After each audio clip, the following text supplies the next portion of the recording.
এলাকার বিধায়ক তথা ত্রিপুরা বিধানসভার উপাধ্যক্ষ রামপ্রসাদ পালের জন্মদিনকে সামনে রেখে রক্তদান শিবিরের আয়োজন করল আগরতলা বাইপাস রোড সংলগ্ন মহেশখোলা দাসপাড়ার বন্দে মাতরম ক্লাবের উদ্যোগে আয়োজিত এই রক্তদান শিবিরে শতাধিক মানুষ রক্তদান করেন। ত্রিপুরা বিধানসভার উপাধ্যক্ষ তথা স্থানীয় বিধায়ক রামপ্রসাদ পালের জন্মদিন উপলক্ষে মহেশখোলা দাসপাড়ায় বন্দে মাতরম ক্লাবের উদ্যোগে এক রক্তদান শিবিরের আয়োজন করা হয়।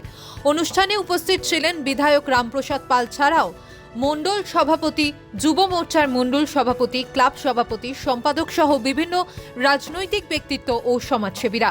অনুষ্ঠানে বক্তব্য রাখতে গিয়ে বিধায়ক রামপ্রসাদ পাল জানান, ক্যান্সার সহ নানান মারণ ব্যাধিতে আক্রান্ত রোগীদের জন্য প্রতিনিয়ত প্রচুর পরিমাণে রক্তের প্রয়োজন হয়।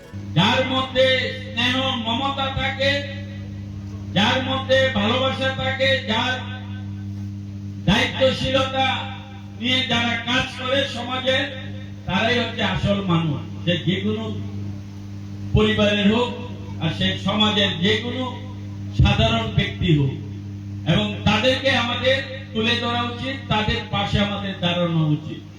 রক্তের ঘাটতি মেটাতে 3 মাস অন্তর ক্লাব ও সামাজিক সংস্থানগুলিতে রক্তদান শিবিরের আয়োজনের আহ্বান জানান তিনি। এই দিন কেবল জন্মদিন উদযাপন নয়, রক্তদানের মাধ্যমে সমাজে প্রতিনিয়ত দায়বদ্ধতার যে বার্তা উদ্যোক্তারা দিয়েছেন তা সত্যি প্রশংসনীয়। ত্রিপুরা থেকে দেবাশিস বসুর রিপোর্ট, সিএন ত্রিপুরা।